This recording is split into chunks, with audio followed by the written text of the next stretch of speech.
أعوذ بالله من الشيطان الرجيم. بسم الله الرحمن الرحيم. أما بعد فإن خير الحديث كتاب الله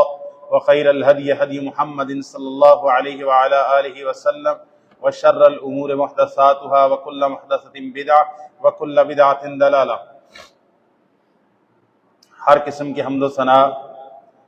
اللہ رب العالمین کے لیے ہے جو ہم سب کا خالق، مالک، رازق اور مدبر ہے۔ وہی معبود برحق ہے، اس کے سوا کوئی عبادت کے لائق نہیں ہے۔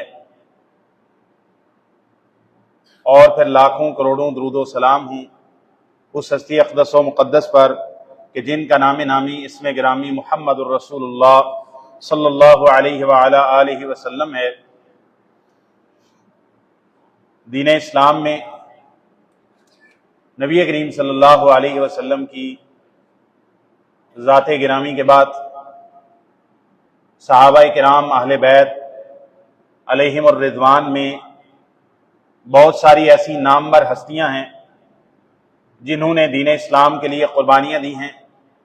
دین اسلام کے لیے اپنے مال کو، اپنی جان کو، اپنے گھر بار کو نچھاور کیا ہے، اور نبی رحمت صلی اللہ علیہ وسلم کا انہیں کلی اعتماد حاصل رہا ہے۔ اور نبی کریم صلی اللہ علیہ وسلم کے بعد تمام مسلمانوں کا، صحابہ کا ان کے ساتھ حسن سلوک، محبت اور ان پر، ان کے ایمان کے اوپر، ان کے اعمال پر اعتماد رہا ہے، سوائے کچھ خوارج قسم کے لوگ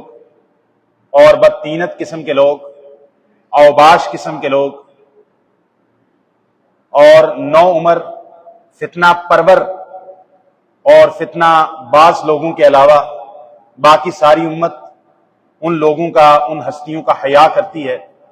انہی پاک باز ہستیوں میں سے، معزز ترین ہستیوں میں سے اور اصحاب شرف ہستیوں میں سے ایک ہستی سیدنا عثمان ابن عفان ذو النورین رضی اللہ تعالی عنہ کی ہستی ہے۔ سیدنا عثمان ابن عفان رضی اللہ تعالی عنہ بڑی فضیلت والی ہستی ہیں، بڑے فضیلت والے اصحاب میں سے ہیں، رسول اللہ صلی اللہ علیہ وسلم کے دوہرے داماد ہیں۔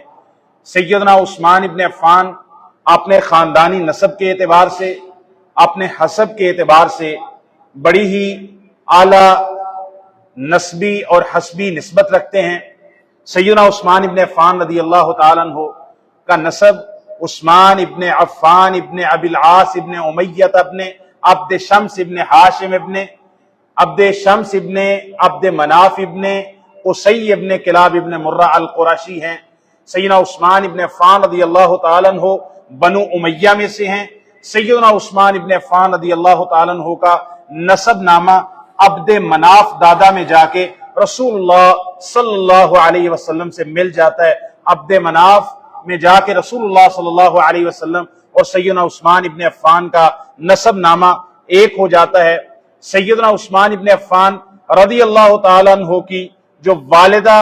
ام قریظ ہیں، ام قریظ بیٹی ہیں ام الحکیم البیضاء بنت عبد المطلب کی، اور ام حکیم البیضاء بنت عبد المطلب رسول اللہ صلی اللہ علیہ وسلم کی پھوپھی لگتی ہیں۔ گویا کہ سیدنا عثمان رضی اللہ تعالیٰ عنہ کی والدہ رسول اللہ صلی اللہ علیہ وسلم کی پھوپھو کی بیٹی ہیں۔ اتنا قریبی رشتہ رسول اللہ صلی اللہ علیہ وسلم کے ساتھ سیدنا عثمان ابن عفان رضی اللہ تعالی عنہ کا ہے کہ سیدنا عثمان رضی اللہ تعالی عنہ جس خاتون ام قریظ کے بیٹے ہیں، ام قریظ بیٹی ہیں ام حکیم البیضاء بنت عبد المطلب کی، اور ام حکیم البیضاء بنت عبد المطلب یہ رسول اللہ صلی اللہ علیہ وسلم کی پھوپھو لگتی ہیں، آپ صلی اللہ علیہ وسلم کی پھوپھو ہیں۔ اور یوں سیدنا عثمان رضی اللہ تعالیٰ عنہ رسول اللہ صلی اللہ علیہ وسلم کی پھپھو کی بیٹی کے بیٹے ہیں رسول اللہ صلی اللہ علیہ وسلم کے ساتھ سیدنا عثمان کا زمانہ جاہلیت میں بھی نسب کے اعتبار سے بھی یہ تعلق بنتا ہے۔ اس سے ایک بات یہ بھی ثابت ہو جاتی ہے، ذرا توجہ کرنا ہے بات کی طرف، کہ یہ جو کہانیاں اور سٹوریاں بنائی ہوئی ہیں کہ بنو ہاشم اور بنو امیہ کی زمانہ جاہلیت سے آپس میں کوئی چپکلش تھی، کوئی لڑائی تھی، یہ بالکل جھوٹ ہے، بکواس ہے، اس کی کوئی حیثیت نہیں ہے۔ یہ سیدہ البیضاء، سیدہ ام قریظ رضی اللہ تعالی عنہ جو سیدنا عثمان ابن عفان کی والدہ ہیں، ان کی والدہ عبد المطلب کی بیٹی رسول اللہ صلی اللہ علیہ وسلم کی پھپھو ہیں، اور یہ بنو ہاشم سے تعلق رکھتی ہیں، اور ان کا بیاہ زمانہ جاہلیت کے اندر بنو امیہ کے اندر ہوا ہے، اور انہی سے رسول اللہ سیدنا عثمان ابن عفان کی ماں نے جنم لیا ہے، اور سیدنا عثمان ابن عفان کی والدہ ام قریظ سے سیدنا عثمان ابن عفان نے جنم لیا ہے۔ کوئی ایسا جھگڑا، کوئی ایسا لڑائی نہیں تھی۔ یہ تو اوپر سے عبد مناف کے دونوں بیٹے ہیں، عبد شمس اور اس طرف ہاشم، یہ دو عبد مناف کے بیٹے ہیں، اوپر دادا ایک ہے باپ ایک ہے، ایک بیٹے کا نام عبد شمس ہے اور دوسرے بیٹے کا نام عبد مناف ہے۔ عبد مناف کی اولاد بنو ہاشم ہے اور عبد شمس کی اولاد بنو امیہ ہے۔ تو یہ زمانہ جاہلیت سے ہی ان کے درمیان رشتہ داریاں چلی آ رہی تھی۔ بہرحال سیدنا عثمان ابن عفان رضی اللہ تعالی عنہ کے والد وہ تو زمانہ جاہلیت میں ہی ان کی وفات ہو گئی، انہوں نے زمانہ اسلام رسول اللہ صلی اللہ علیہ وسلم کی بعثت کا زمانہ نہیں پایا۔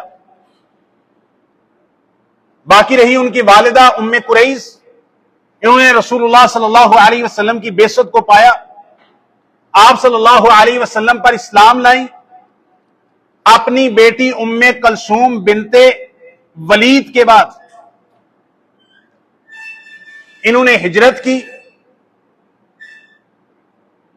سیدہ ام قریظ نے عثمان رضی اللہ تعالیٰ عنہ کی والدہ نے مدینہ طیبہ ہجرت کی، رسول اللہ صلی اللہ علیہ وسلم کی بیعت کی، مدینہ شریف میں ہی رہیں یہاں تک کہ اپنے بیٹے سیدنا عثمان رضی اللہ تعالیٰ عنہ کے دور خلافت میں فوت ہوئی اور بقیع کے اندر ان کو دفن کیا گیا۔ تو سیدنا عثمان رضی اللہ تعالیٰ عنہ کی والدہ ام قریظ بھی صحابیہ ہیں اور ہجرت کرنے والی ہیں۔ سیدنا عثمان ابن عفان رضی اللہ تعالیٰ عنہ کی ولادت باسعادت عام الفیل سے 6 سال بعد میں ہوئی ہے، یعنی گویا کہ رسول اللہ صلی اللہ علیہ وسلم سے عمر کے اعتبار سے 6 سال چھوٹے ہیں سیدنا عثمان رضی اللہ تعالیٰ۔ سیدنا عثمان رضی اللہ تعالیٰ عنہ کی بہت ساری صفات سیر کی کتابوں کے اندر ذکر کی گئی ہے۔ سیدنا عثمان رضی اللہ تعالیٰ عنہ کی بڑی صفات کے اندر دانائی، عقل و شعور، پاک دامنی، صلہ رحمی، رشتہ داروں کے ساتھ اس نے سلوک کرنا، تقوی، رات کو تہجد کے اندر لمبا قیام فرمانا، یہ سیدنا عثمان رضی اللہ تعالیٰ عنہ کا ایک وصف تھا۔ امام زاہبی رحمہ اللہ نے فرمایا ہے تذکرۃ الحفاظ کے اندر، کان رضی اللہ عنہ ممن جمع العلم والعمل والصیام والتہجد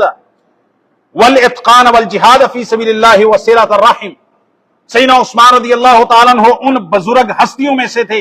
جنہوں نے ان سارے محاسن اور خوبیوں کو ایک جگہ پہ جمع کیا، جمع العلم والعمل، جن کے پاس علم بھی تھا، عمل بھی تھا،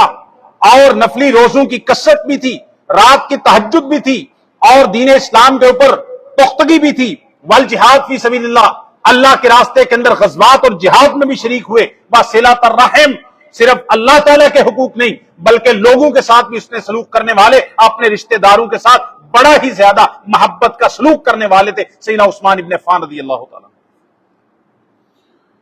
سیدنا عثمان ابن عفان کی عفت اور پاک دامنی کا تذکرہ تو کچھ یوں ہے۔ ابو امامہ ابن سال رضی اللہ تعالیٰ عنہ صحابی رسول بیان کرتے ہیں، روایت مسند احمد اور سنن ابی داؤد کے اندر ہے، کہتے ہیں سیدنا عثمان سے میں نے سنا وہ کہہ رہے تھے واللہ ما احببت، اللہ کی قسم میں پسند نہیں کرتا، ان لی بدینی بدلا مذ ہدانی اللہ ولا زنیت فی جاہلیت ولا اسلام قط ولا قتلت نفسا۔ سیدنا عثمان ابن عفان بیان کرتے ہیں امامہ بن سہل صحابی کہتے ہیں سیدنا عثمان نے کہا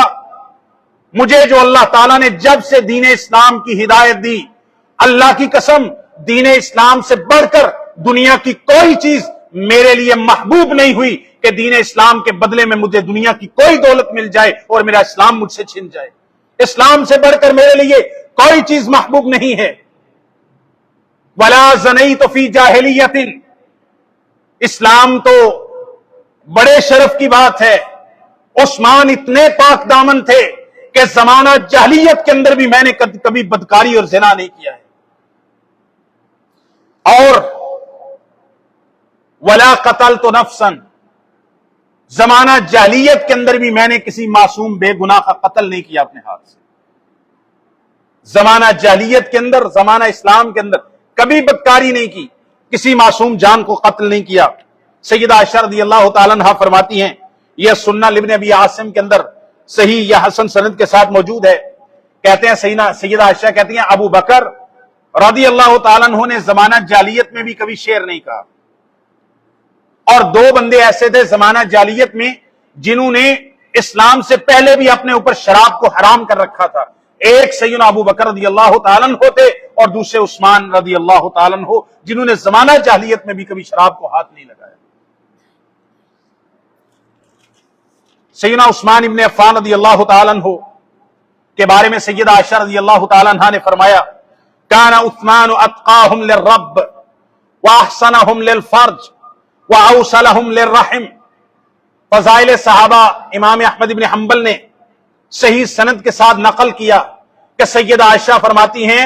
عثمان جیسی ہستی کو انہوں نے قتل کیا، شہید کیا، جبکہ عثمان ان میں سب سے زیادہ اللہ تعالیٰ سے ڈرنے والے تھے اور سب سے زیادہ اپنی شرمگاہ کی حفاظت کرنے والے اور پاک دامن اور با حیا تھے، اور سب سے زیادہ اپنی رشتہ داری کو ملانے والے، اللہ تعالیٰ کے حکم کو مان کر اور لوگوں کے ساتھ اس نے سلوک کرنے والے تھے۔ سیدنا صاحب بن یزید کہتے ہیں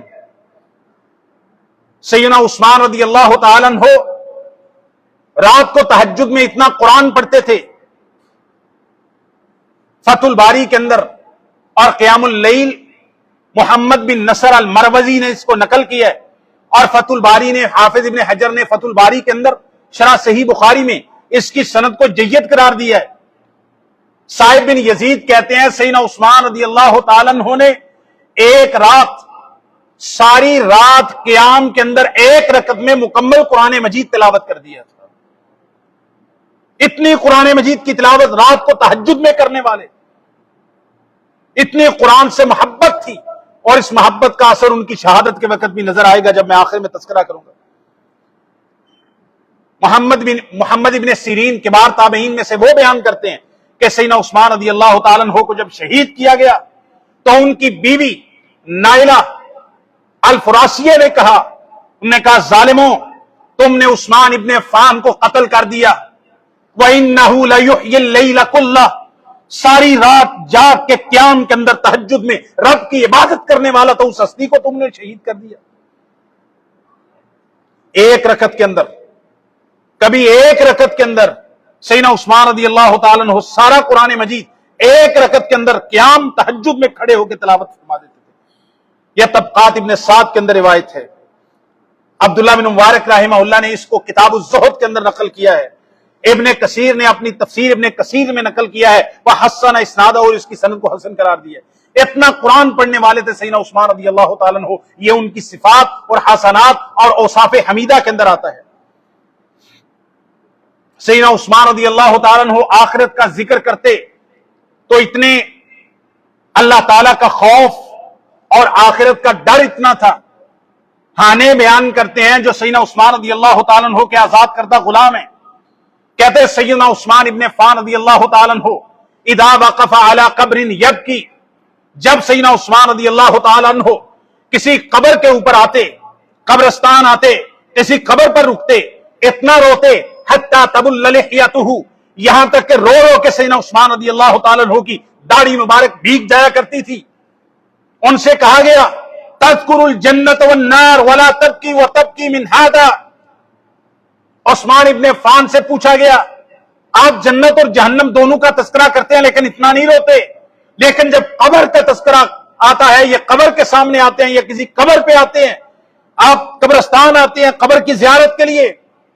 تو قبر کو دیکھ کر آپ اتنا کیوں روتے ہیں، جنت جہنم کے تذکرے پر نہیں روتے؟ تو سیدنا عثمان رضی اللہ تعالی نے فرمایا،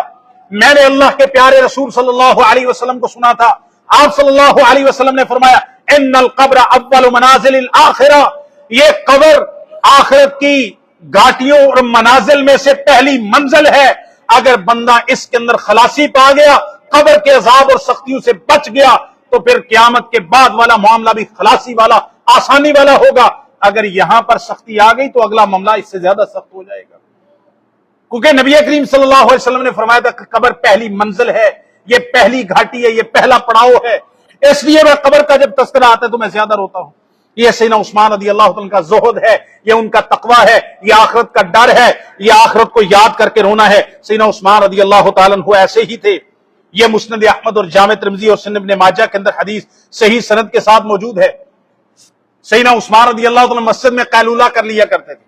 مسجد میں ہی سو جاتے تھے، اتنی مالدار ہستی، امیر المومنین، خلیفۃ المسلمین، ذوالنورین، زمانہ جاہلیت سے ہی جو مالدار چلے آ رہے تھے، زمانہ اسلام میں آ کے اللہ نے چار چاند لگا دیے، اتنی مالدار ہستی ہے اور اتنا ان کا عجز و انکسار ہے،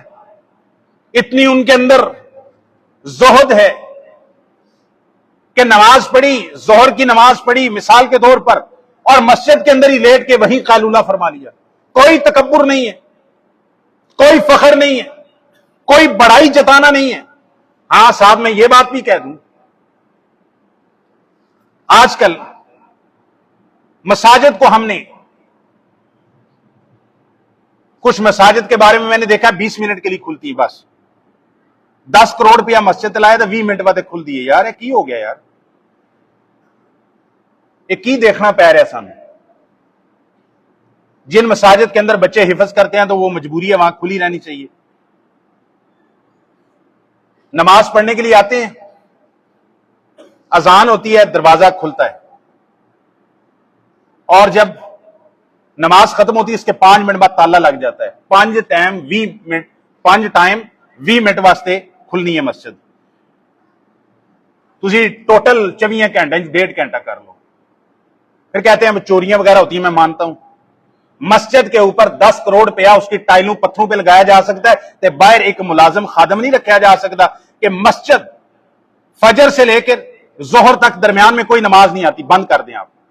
ظہر کے بعد عشاء کی نماز تک مسجد بند ہی نہیں ہونی چاہیے، کیونکہ یہ سارا مسلسل 3 نمازوں کے اوقات ہیں اس میں، بلکہ ظہر کو شامل کرے 4 نمازیں کٹھی آتی ہیں، پھر عشاء کے بعد تالا لگا دیں، ایک چوکی دار بیٹھا دیں، یہ بھی تو مسجد کے اخراجات میں آ جائے گا۔ کئی بندے ایسے ہوتے ہیں، بلکہ ہم بھی کسی سفر میں جاتے ہیں تو نماز پڑھنے کا جب وقت ہوتا ہے کبھی تو جاتے ہیں، اچھا ٹائم ہو گیا مسجد بند ہے جی، اتنی وڈی مسلمانہ دی مسجد ہے بند پئی ہے، کیوں جی نماز دا ٹائم لنگ گیا،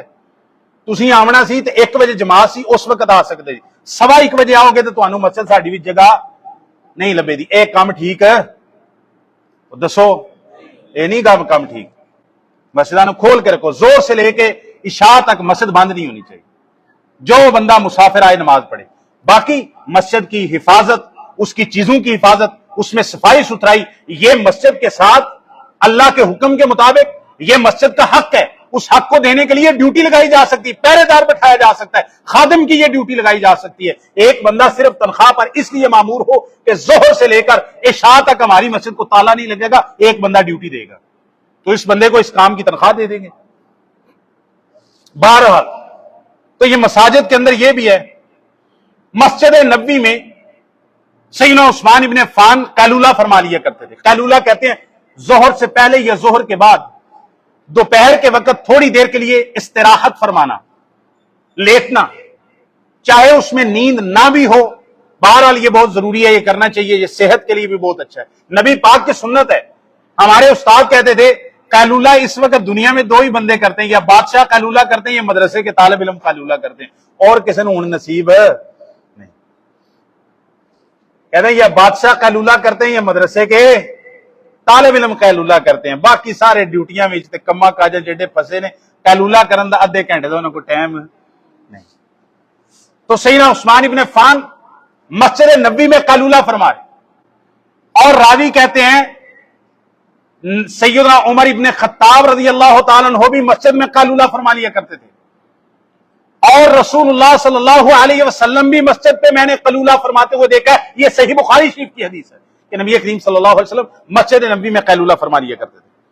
بہرحال سیدنا عثمان ابن عفان رضی اللہ تعالیٰ کی صفات میں یہ بات بھی آتی ہے کہ روزانہ غسل کرتے تھے۔ کہتے جب سے میں نے اسلام قبول کیا ہے، سیدنا عثمان رضی اللہ تعالیٰ نے جب سے اسلام قبول کیا ہے، یغتسل کل یوم مرۃ، ساری زندگی روزانہ ایک دفعہ غسل فرمایا کرتے تھے۔ طہارت، نظافت، یہ سیدنا عثمان رضی اللہ تعالیٰ کی صفات ہیں۔ سیدنا عثمان رضی اللہ تعالیٰ عنہ شروع اسلام کے اندر پہلے ابتدائی چند افراد میں سے ہیں جو سیدنا ابو بکر رضی اللہ تعالیٰ عنہ کی دعوت کے اوپر اسلام لے کے آئے۔ سیدنا عثمان رضی اللہ تعالیٰ عنہ کی ایک بڑی فضیلت یہ ہے کہ سیدنا عثمان رضی اللہ تعالیٰ عنہ ان افضل ترین ہستیوں میں سے ہیں جنہوں نے 2 ہجرتیں کی ہیں۔ کتنی؟ 2 ہجرتیں کی ہیں۔ پہلی ہجرت مکہ سے حبشہ کی طرف، اور اکیلے نہیں کی، اپنی زوجہ بنت رسول سیدہ رقیہ کو ساتھ لے کے اپنی بیوی سمیت مکہ سے ہجرت کر کے حبشہ گئے ہیں، اور حبشہ سے ہجرت کر کے مدینہ طیبہ تشریف لائے سیدنا عثمان ابن عفان۔ بلکہ بعض علماء نے، شارحین نے اور ائمہ نے لکھا ہے،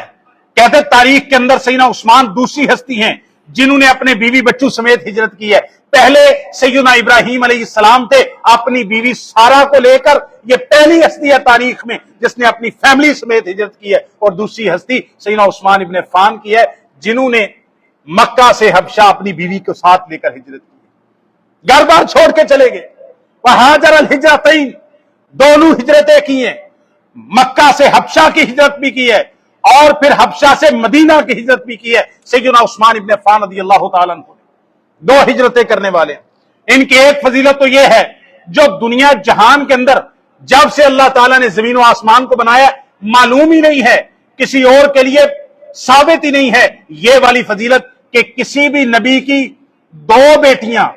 یکے بعد دیگرے کسی بھی امتی کے نکاح میں آئی ہوں، یہ فضیلت ماں سوائے عثمان کے دنیا جہان کے اندر کسی اور فرد و بشر کو اللہ نے نصیب ہی نہیں کی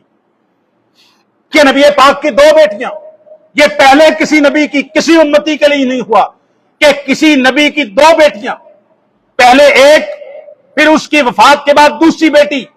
2 بیٹیاں ایک ہی فرد کے گھر میں کسی نبی کی ہوں، یہ سیدنا عثمان کے علاوہ کسی کے لیے ثابت نہیں۔ پہلے نبی کریم صلی اللہ علیہ وسلم نے سیدنا عثمان سے شادی کی، اپنی پیاری لخت جگر بیٹی سیدہ رقیہ رضی اللہ تعالی عنہا سے۔ وہ نبی کریم صلی اللہ علیہ وسلم جب بدر پہ گئے، اس وقت وہ بیمار تھی، آپ بدر سے واپس آئے، سیدہ رقیہ فوت ہو گئی تھی، سیدنا عثمان رضی اللہ تعالیٰ عنہ مغموم تھے۔ آپ صلی اللہ علیہ وسلم نے اپنی دوسری شہزادی، اپنی دوسری لخت جگر سیدہ ام کلثوم رضی اللہ تعالیٰ عنہا کا نکاح سیدنا عثمان رضی اللہ تعالیٰ عنہ سے کر دیا،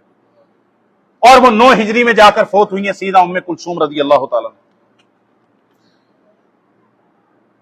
سیدنا عثمان ابن عفان رضی اللہ تعالیٰ عنہ کے فضائل و مناقب میں سے بہت ساری باتیں ہیں، بہت ساری پہلے ذکر کی جا چکی ہیں۔ آج میں نے تذکرہ کسی اور بات کا کرنا تھا، بہرحال ان کی سیرت، ان کی صفات پہ ہی سارا خطبہ میں نے بہرحال کر دیا ہے۔ یہ بہت ساری ایسی باتیں ہیں جو میں پہلے آپ کے سامنے ذکر نہیں کی، یہ ایک نیا اینگل ہے سیدنا عثمان رضی اللہ تعالیٰ کی سیرت کو سمجھنے کا۔ سیدنا عثمان رضی اللہ تعالیٰ عنہ وہ ہستی ہیں جس سے فرشتے حیا کرتے ہیں۔ کیا بولنا ہے آپ نے؟ فرشتے، اگلا جملہ میں بولنا ہے، لیکن بے حیا جڑے ہوندے نا وہ کسے دا حیا کر دے، جدے وچ ایک ایسا ٹبر ہے، ایسی قوم ہے، عبداللہ بن سبا دی ناجائز اولاد، جائز نہیں کہنا، عبداللہ بن سبا تے ایڈا بڑا الزام بندہ کیوں لائے؟ کیونکہ انہیں نکاح ہی نہیں کیتا، انہوں نے کسے عبداللہ بن سبا کی ناجائز اولاد۔ اس وقت بھی عبداللہ بن سبا جو کہ یہودی تھا اور اسلام میں آ کے نفاق کیا، مسلمانوں کو، نوجوانوں کو جو کہ صحابہ نہیں تھے، بعد میں اسلام لانے والے تھے اور ان کو دین اسلام کی تعلیمات میں پختگی نہیں تھی، ان اوباش نوجوانوں کو امام صاحبی نے لکھا ہے قاتلہ اوباش، اوباش قسم کے لوگوں نے سیدنا عثمان ابن عفان کو قتل کیا۔ مصر کے، بصرہ کے، کوفہ کے اوباش نو عمر مستنڈے نوجوانوں نے سیدنا عثمان کو شہید کیا، اور ان کو بھڑکانے والا عبداللہ بن سبا اینڈ یہودی پارٹی تھی۔ آج بھی یہودی المشرب، جن کا مشرب، جن کی فکر پیچھے یہودیانہ ہے، وہ سیدنا عثمان کو گالیاں دیتے ہیں اور برا بلا کہتے ہیں، نہ نبی پاک کا حیا کرتے ہیں، نہ نبی پاک کے شرف داماد ہونے کا حیا کرتے ہیں، ان میں حیا نہیں ہے۔ لیکن میں بات کر رہا ہوں، اے بے حیا لوگ حیا نہیں کرتے، حیا کون کرتے ہیں؟ جنہیں اللہ نے بڑا حیا رکھا ہے۔ صحیح بخاری شریف کی حدیث ہے، پہلے بھی کئی دفعہ سنا چکا ہوں، نبی پاک بیٹھے ہوئے تھے، سیدنا ابو بکر آئے، آپ صلی اللہ علیہ وسلم کی پنڈلی یا ران سے کپڑا ہٹا ہوا تھا، آپ بے تکلفی سے بیٹھے رہے، پھر سیدنا عمر آئے، آپ بے تکلفی سے بیٹھے رہے، وہ دونوں چلے گئے، پھر دروازے پہ دستک ہوئی، بتایا گیا عثمان ابن عفان آئے، نبی کریم صلی اللہ علیہ وسلم جو لیٹے ہوئے تھے بے تکلفی سے، عائشہ ام المومنین بیان کرتی ہے، حدیث صحیح بخاری شریف میں ہے، نبی کریم صلی اللہ علیہ وسلم سیدھے ہو کر بیٹھے، اپنی پنڈلی یا ران کو کپڑے سے ڈھکا، اور آپ نے کہا اب عثمان کو اجازت دو، اندر تشریف لائے۔ عثمان آئے، بات کی، عثمان چلے گئے، جب واپس گئے سیدہ عائشہ سے رہا نہ گیا، سوال کیا، کہا میرے بابا ابو بکر آئے، آپ بے تکلفی کی حالت میں رہے، آپ نے کوئی زیادہ اہتمام نہیں کیا، عمر آئے، آپ نے اہتمام نہیں کیا، جب عثمان آئے آپ نے رام کو ڈھانپا، آپ سیدھے ہو کے بیٹھے، اس تکلف کی وجہ کیا ہے؟ پیارے آقا کریم صلی اللہ علیہ وسلم نے عثمان ابن عفان کا مقام بتایا رہتی دنیا تک، فرمایا عائشہ الا استحیی من رجل تستحیی منہ الملائکہ، عائشہ تجھے کیا پتا ہے میں ایسے بندے کا محمد حیا کیوں نہ کروں جس کا حیا آسمان کے فرشتے بھی کرتے۔ یہ صحیح بخاری شریف کی حدیث، عثمان کا حیا محمد صلی اللہ علیہ وسلم کرتے ہیں، محمد صلی اللہ علیہ وسلم سے پہلے فرشتے کرتے ہیں اور تمام مومن کرتے ہیں، اور جن کے دل میں ایمان کا ذرہ نہیں ہے وہ عثمان کا حیا نہیں کرتے، ان سے ہمیں پریشان ہونے کی ضرورت ہے نہیں ہے۔ سیدنا عثمان رضی اللہ تعالیٰ عنہ نے بیر روما وقف کیا، نبی پاک صلی اللہ علیہ وسلم نے فرمایا مدینے آ کے میٹھے پانی پینے کا کوئی کنواں نہیں، ایک یہودی کا کنواں تھا، وہ پیسے لے کر پانی دیتا تھا مسلمانوں کے پاس، بڑی مشکل تھی پانی کے حوالے سے، نبی پاک نے اعلان کیا بیر روما کو کون کھودے اور بیر روما کو کون وقف کرے، میں محمد صلی اللہ علیہ وسلم اس کو جنت کی بشارت دیتا ہوں۔ سیدنا عثمان اٹھے چپکے سے جا کے بیر روما کو خرید کے وقف کیا، اور یہ نہیں کہ اپنے پانی بھرنے کے لیے کوئی اسپیشل دن رکھا ہو، فرمایا میرے ملازم بھی باقی مدینہ والوں کے ساتھ باری میں لائن میں رکھ کے پانی لیں گے، میں نے یہ کنواں جنت کے بدلے میں اللہ کے لیے وقف کر دیا ہے۔ اور جب شہادت کا وقت آیا 40 یا 50 دن تک اسی بیر روما کے پانی سے عثمان ابن عفان کو روکا گیا، اوباشوں نے روکا، مالک اشتر جیسے اوباشوں نے روکا کہ جس کنویں کو عثمان نے اپنے ہاتھ سے وقف کیا تھا، شہادت سے پہلے 40-50 دن محاصرے میں عثمان ابن عفان کو اسی کنویں کے پانی سے پیاسا رکھا گیا، اور پیاس کی حالت میں گویا کہ روزے کی حالت میں اللہ تعالیٰ کے پاس تشریف لے گئے۔ سیدنا عثمان ابن عفان رضی اللہ تعالیٰ عنہ بیعت رضوان ہوئی، عثمان ابن عفان کی وجہ سے نبی پاک نے ان کو سفیر بنا کے بھیجا، وہاں پر روک لیا گیا، افواہ پھیل گئی، ان کی شہادت ہو گئی ہے۔ حدیث صحیح بخاری کے اندر ہے، عبداللہ بن عمر کے پاس ایک مصری اوباش آیا، اور مصری اوباش آیا، اس وقت اوباش ایسے تھے، اس نے آگے کہا آپ کو پتا ہے عثمان غزوہ احد کے دن جنگ سے بگدڑ مچی تو نکل گئے تھے،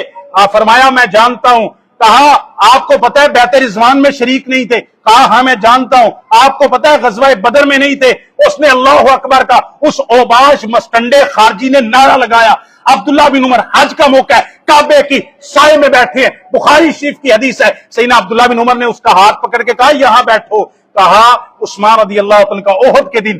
بگدڑ کے بعد جنگ سے نکل جانا ٹھیک ہے، اللہ تعالیٰ نے قرآن میں آیت نازل کر کے ان کو معاف کر دیا، تیرا اعتراض بنتا ہی نہیں ہے۔ رہا ان کا بدر کے دن شریک نہ ہونا، بدر کے دن عثمان تیاری کر کے نکلنے لگے، نبی کریم صلی اللہ علیہ وسلم نے فرمایا اپنی زوجہ میری بیٹی رقیہ کی تیمارداری کے لیے ان کے پاس رہو، عثمان تجھے اجر بھی ملے گا اور انشاءاللہ غازیوں جتنا حصہ بھی ملے گا۔ جب بدر فتح ہو گیا نبی پاک صلی اللہ علیہ وسلم مال غنیمت میں سے حصے نکالنے لگے، آپ نے کہا حاذہ لعثمان، یہ حصہ عثمان کا الگ کر دو، عثمان سے میں وعدہ کر کے آیا تھا، وہ اللہ اور اس کے رسول کی فرما برداری میں ہے، وہ جہاد پہ آنا چاہتے تھے، پیغمبر کریم کے حکم کی وجہ سے پیچھے رہے، عثمان کو غزوہ بدر کے غازیوں جتنا حصہ بھی ملے گا اور اس کو اجر بھی ملے گا۔ یہ صحیح بخاری شریف کی حدیث ہے۔ کہا بیعت رضوان، اور یہ اعتراض تو نہیں بنتا کوئی اور کر لو، بیعت رضوان تو ہوئی عثمان ابن عفان کی وجہ سے ہے۔ غائب جب وہ چلے گئے، دیر ہو گئی، نبی پاک صلی اللہ علیہ وسلم نے بیعت لی موت کے اوپر صحابہ کی، 1400-1500 کے قریب صحابہ تھے۔ حدیث صحیح بخاری شریف کی ہے۔ جب سب نے بیعت کر لی نا، نبی پاک نے اپنا دایاں ہاتھ، ادھر ذرا دیکھنا، نبی پاک نے اپنا دایاں ہاتھ نا بائیں ہاتھ پہ رکھ کے، جب سارے لوگ بیعت کر چکے 1500 لوگ، نبی پاک نے آخر میں اپنا دایاں ہاتھ وقال بیدہ الیمنی، آپ نے اپنے دائیں ہاتھ کو اٹھا کر اپنے بائیں ہاتھ پہ رکھا، فرمایا ھذہ ید عثمان، یہ محمد کریم کا ہاتھ، بیعت رضوان کی بیعت کے لیے، عثمان کے لیے پیغمبر نے اپنے ہاتھ کو شامل کر کے بیعت فرمائی ہے۔ اور عبداللہ بن عمر نے ایک اور لفظ کہا، عبداللہ بن عمر کہتے ہیں لو کان احد اعز ببطن الوادی لبعثہ، تو کہتا ہے عثمان بیعت رضوان میں، اس وقت 1500 صحابہ تھے، بیعت رضوان کے وقت سے پہلے حدیبیہ کے میدان میں، عبداللہ بن عمر کہتے ہیں اگر اس پوری بھری وادی میں کوئی عثمان سے بڑھ کر پیغمبر کو معزز اور عزت والا اور قد کاٹ والا نظر آتا، نبی پاک اپنا سفیر اس کو بنا کے بھیجتے۔ آپ نے 1500 صحابہ میں نظر مانی، عثمان سے زیادہ پیغمبر کو کوئی اس سے زیادہ معزز ہی نظر نہیں آیا کہ جس کو نبی کریم صلی اللہ علیہ وسلم اپنا سفیر بنا کے مکہ والوں کی طرف بھیج سکے۔ بہرحال آخری بات یہ کرنی ہے، سیدنا عثمان رضی اللہ تعالیٰ عنہ کی شہادت مظلومانہ ہوئی ہے، مظلومانہ شہادت ہوئی ہے، اور ایک شخص ہے، میں اس کا نام بار بار نہیں لیتا، مجھے اس سے کراہت آتی ہے اور کراہت آنی بھی چاہیے، اور میں کہتا ہوں یہ جمعہ ہے، یہ عبادت ہے، عبادت کے اندر ایسے نجس اور پلید جانوروں کا ذکر نہیں کیا کرتے۔ بہرحال اللہ تعالیٰ نے خنزیر کا قرآن میں ذکر کیا ہے، تو وہاں سے مجھے دلیل مل جاتی ہے کہ منبر کے اوپر ایسی نجس جھوٹوں کا ذکر کیا جا سکتا ہے۔ اس خبیث انسان نے یہ کہا ہے، اور کئی سال سے 15 سال سے وہ کہتا ہوا آ رہا ہے، سامنے کتابیں بخاری اور مسلم کی رکھ کے نوجوانوں کو اہل سنت ہونے کا دھوکہ دینے والا کہتا ہے سیدنا عثمان کے خلاف جو اوباش آئے تھے، خارجی آئے تھے، یہ اس کے الفاظ ہیں، ویڈیو میرے پاس موجود ہے، کوئی نوجوان دیکھنا چاہے دیکھ لے، میں جیلم کے مسٹنڈے کی بات کر رہا ہوں۔ اس نے کہا کہ سیدنا عثمان کے خلاف جو لوگ آئے تھے ان کے مطالبے صحیح تھے، ان کے مطالبے صحیح تھے، ان کے مطالبات بالکل صحیح تھے، مطالبات میں حق بجانب تھے۔ دوسری بات اس نے یہ کہی سیدنا عثمان کی جو شہادت ہے سیدنا عثمان کی اپنی غلطیوں کی بنیاد پر ہوئی، یہ الزام بھی سیدنا عثمان پہ لگایا، اور بھی کئی جھوٹے الزام لگائے جس کا جواب ہم کسی ویڈیو کی صورت میں دیں گے، لیکن آپ کے دلوں کو ٹھنڈا کرنا ہے۔ مسند احمد کی حدیث ہے، جامع ترمذی کی حدیث ہے، نبی کریم صلی اللہ علیہ وسلم نے ایک دن فتنے کا ذکر کیا، عبداللہ بن عمر بیان کرتے ہیں، آپ نے فرمایا یہ فتنہ بڑا قریب ہے، آپ صلی اللہ علیہ وسلم نے یہ اس مسٹنڈے کی بات کا جواب حدیث رسول سے دے رہا ہوں، کہا ان کے مطالبات صحیح تھے خارجیوں کے۔ دوسرا کہا عثمان رضی اللہ عنہ کی شہادت اپنی غلطیوں کی وجہ سے ہوئی، ان کی شہادت کو گہنانے اور کم کرنے کی کوشش کی۔ سیدنا عثمان کی کوئی غلطی نہیں تھی، حق بجانب تھے، اور جو ان کے خلاف آئے تھے وہ منافق تھے۔ حدیث جامع ترمذی میں، مسند احمد میں سید عائشہ نے بیان کیا، نبی پاک نے اپنے آخری ایام کے اندر فرمایا میرے کسی صحابی کو بلا کے لاؤ۔ ہم نے کہا ابو بکر، آپ نے فرمایا نہیں، ہم نے کہا عمر، آپ نے کہا نہیں، ہم نے کہا عثمان، آپ نے اپنے سر مبارک کو حرکت دی، ہم نے عثمان کو بلا بھیجا، عثمان آئے، نبی پاک صلی اللہ علیہ وسلم نے عثمان کے کندھے پہ تھپکی دیتے ہوئے کہا لعل اللہ ان یقمصک قمیصا فإن أرادك المنافقون على قلعه فلا تقلعه حتى تلقاني۔ یہ مسند احمد جامع ترمذی کی صحیح حدیث، نبی پاک نے اپنی وفات سے چند دن پہلے عثمان کے کندھے پہ ہاتھ رکھ کے کہا عثمان دیکھنا اللہ تعالیٰ تمہیں ایک قمیض پہنائیں گے، یعنی خلافت عطا کریں گے۔ اگر منافق چاہیں، جملہ یاد رکھنا، نبی پاک نے فرمایا عثمان ان ارادک المنافقون، اگر منافق چاہیں، کون چاہے؟ منافق چاہیں کہ عثمان خلافت چھوڑ دو، تم نے خلافت نہیں چھوڑنی، یہاں تک کہ تم مجھ سے آ کے ملو آخرت کے اندر اور حوض پہ آ کے ملو، لیکن منافقوں کے کہنے پہ خلافت چھوڑنی یہ اس کا جواب ہے جس نے کہا کہ وہ جو آئے تھے ان کے مطالبات صحیح تھے، ایک الزام جھوٹ بکواس تو یہ بھی کیا کہ سیدنا عثمان کو شہید کرنے والے نعوذ باللہ صحابہ تھے۔ یہ بات یاد رکھ لو، یہ ہمارا دعویٰ ہے کہ سیدنا عثمان کی شہادت میں کوئی بیت رضوان والا صحابی تو دور کی بات ہے، کوئی ادنا صحابی بھی شریک نہیں ہوا، کسی صحابی کا بیٹا بھی شریک نہیں ہوا۔ محمد بن ابو بکر آئے لیکن سیدنا عثمان رضی اللہ عنہ نے ان کو ان کے باپ کا نام لے کے ابو بکر کا حیا دلایا، محمد ابن ابو بکر بھی واپس چلا گیا۔ کوئی صحابی کیا، کسی صحابی کا بیٹا بھی اس میں شریک نہیں ہے۔ نبی پاک نے فرمایا عثمان سے خلافت چھوڑنے کا مطالبہ کرنے والے یہ سارے کے سارے منافق ہوں گے۔ نبی پاک کہتے ہیں منافق ہوں گے، یہ جیلم کا مسکنڈا کہتا ہے ان کے مطالبات صحیح تھے۔ نبی پاک کی مانے یا اس کی مانے، پھر اسی کا جملہ نبی جیسا ہے ہی کوئی نہیں تے تو تے شے ہی کوئی نہیں۔ یہ صرف کہنے کی باتیں ہیں، یہ دھوکہ دینے کے لیے اس طرح کے جملے استعمال کرتا ہے۔ پیغمبر کی واضح حدیث کہ عثمان اس دن حق پر ہوں گے۔ عبداللہ بن عمر کہتے ہیں نبی پاک نے فتنے کا ذکر کیا، فتنے کو قریب قرار دیا۔ ایک بندہ گزرا جو چادر کے اندر اپنے چہرے کو لپیٹے ہوئے تھا، نبی پاک نے فرمایا ھذا یومئذ علی الہدی، یہ بندہ اور اس کے ساتھی اس دن حق پر ہوں گے، ہدایت پر ہوں گے۔ کہتے ہیں میں نے جا کے دیکھا تو وہ عثمان ابن عفان تھے۔ شہادت عثمان کو نبی پاک کیا کہہ رہے ہیں